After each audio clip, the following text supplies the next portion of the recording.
चार जो आसमानी किताबें हैं ना, तौरात, ज़बूर, इंजील और कुरान, इन चारों किताबों में हज़रत इब्राहीम का जिक्र है और इन चारों मज़ाहिब में हज़रत इब्राहीम का अदब और पैरवी भी है।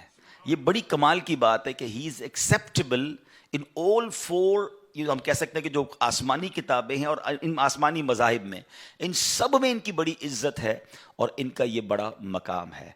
हज़रत इब्राहीम का जो नाम है अबुन रहीम है, रहीम बाप कहे, मेहरबान बाप, इससे आपके नाम को यूँ समझिए कि निस्बत हासिल है। हज़रत इब्राहीम के बहुत सारे फ़ज़ाइल, बल्कि यूँ समझिए कि इस दुनिया में बहुत सारी चीज़ों का जो आगाज़ हुआ है वो हज़रत इब्राहीम अलैहिस्सलाम के ज़रिए हुआ है।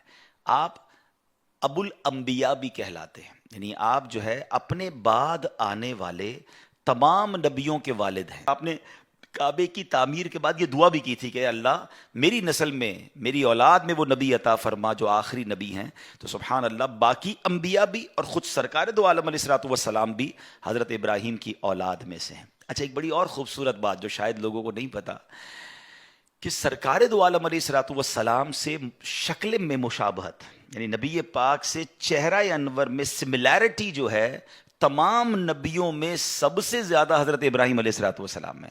बल्कि ख़ुद नबी पाक अलैहिस्सलाम फरमाते जिसको इब्राहीम अलैहिस्सलाम को देखना हो वो मुझे देख ले। यानी नबी पाक से चेहरा अनवर में भी आपका ऐसी मुशाबहत थी। और जो मैंने आपको कहा कि आपकी तरफ से कुछ चीज़ें ऐसी हैं जो अव्वलीन हैं, यानी आपसे स्टार्ट हुई हैं, उनमें से चंद बातें ये हैं कि सबसे पहले ही दुनिया में आपके बाल सफ़ेद हुए। पहले किसी के बाल सफ़ेद नहीं होते थे। सबसे पहले आप ही ने अपने बालों में मेहंदी का खिजाब लगाया। सबसे पहले जो पजामा है, जो सिला हुआ पजामा, पहले तहबंद पहनते थे लोग, वो आपने स्टार्ट किया और फिर सारी दुनिया में शुरू हो गया। आपने ही सबसे पहले मिंबर पर खुतबा पढ़ा, सबसे पहले आपने राह खुदा में जिहाद किया, सबसे पहले मेहमान नवाजी की जो रस्म है वो आपने शुरू की। बल्कि मेहमान नवाजी का आलम तो ये था कि आप रोज़ाना जब तक खाना नहीं खाते थे, जब तक आपके दस्तरखान पर कोई गेस्ट नहीं होता था, आप रोड पे निकल जाते, घर के बाहर निकल जाते और मेहमान ढूंढते। जब तक मेहमान नहीं मिलता आप खाना नहीं खाते थे। आपने घर भी एक सड़क पर, यूँ समझिए कि शाहराह पर बनाया था ताकि कोई ना कोई बंदा मिल जाए। अच्छा, आपका जो लक़ब है, देखिए नबी पाक अलैहिस्सलाम का लक़ब हबीबुल्लाह है और हज़रत इब्राहीम का लक़ब खलीलुल्लाह है। What is the meaning of खलील? खलील कहते हैं दोस्त को, he is the friend of अल्लाह सुब्हानहू व तआला। अच्छा, आपको जो लक़ब मिला ना, ये भी बड़े कमाल का वाक़या है।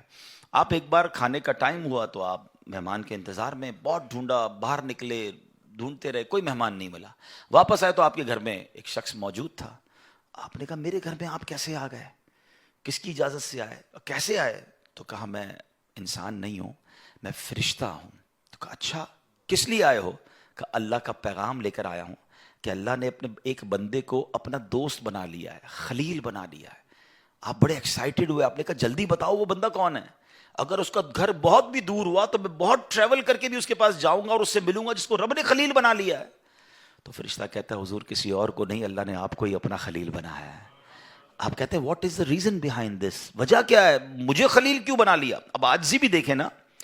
तो कहा कि अच्छा, अब हजरत इब्राहीम के इतने वाकयात हैं, यकीन करें मेरी one of the favourite personality है, मैं इतना पढ़ता हूं उनको, और कुरान में इतने वाकयात हजरत इब्राहीम के हैं जो अप एंड डाउन आपकी लाइफ में है ना, और जो कुर्बानी आपने दी है। यानी अगर हम देखें हमारी बहुत सारी इबादतें वो रिलेटेड हैं हजरत इस खानदान के साथ, खाली हजरत इब्राहीम नहीं, हजरत इब्राहीम और आले इब्राहीम, हजरत इस्माइल अलैहिस्सलाम, बीबी हाजरा, यानी इस फैमिली ने जो काम किए ना इस दुनिया के अंदर, और उसकी बिना पर अल्लाह को कितनी पसंद है ये फैमिली कि इनकी यादें फ्रॉम लास्ट 5000 ईयर्स, 5000 साल से ज्यादा टाइम हो गया है, मगर आज भी मुसलमान उनकी याद को कैसे मनाते हैं, कितने शौक से मनाते हैं। हमारी कुर्बानी, हमारा हज, हमारा उम्रा, हम जो जमजम पीते हैं, यानी अगर देखते चले जाएं तो कितने हमारी ऐसी इबादतें हैं जो हजरत इब्राहीम अलैहिस्सलाम